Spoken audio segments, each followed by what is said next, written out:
Hello and welcome to PLA Topic Explorer Series, Science Edition.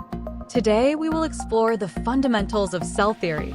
Let's get right into it and get our notepads ready for action. Here we go. Exploring the fundamentals of cell theory, presented by Progressive Learning Academy Canada, your partner in virtual learning. Remember to pause the video as needed and to utilize note-taking for increased retention. Today we will discover 1. What defines a cell? 2. How is its existence first revealed? 3.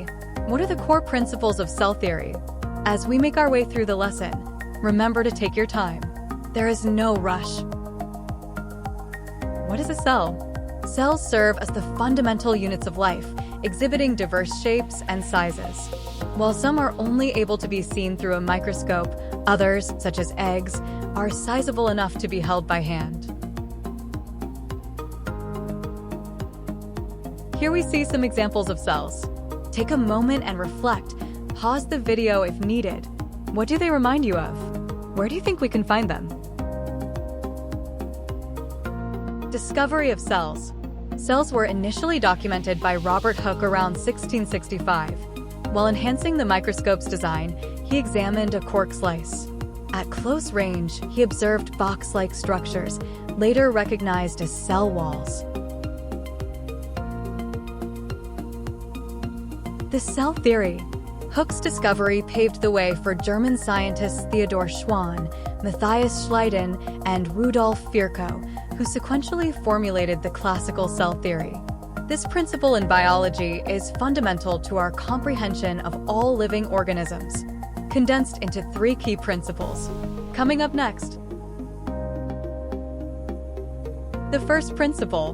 Number 1. All organisms are made up of cells. A living organism can consist of a single cell, such as an amoeba, or trillions of cells, as seen in the human body. Number 2. All life functions of an organism happen within the cell. Cells are commonly termed the fundamental unit of life because even the simplest life forms, like amoebas, consist of them. In order to qualify as a living entity, something must possess at least one cell. Understanding cells is key to unraveling the mysteries of life and the intricate workings of living organisms. Number 3. All cells come from other cells that are already existing. Cells cannot arise spontaneously or originate from non-living matter. They are fundamental building blocks of life, originating only from pre-existing cells through processes such as cell division. This principle underscores the continuity of life and the importance of cellular reproduction in sustaining living organisms. Summary. Cells serve as the fundamental components of life, exhibiting diverse shapes and sizes. The invention of the microscope facilitated the revelation of cells. According to cell theory, all living organisms are composed of cells.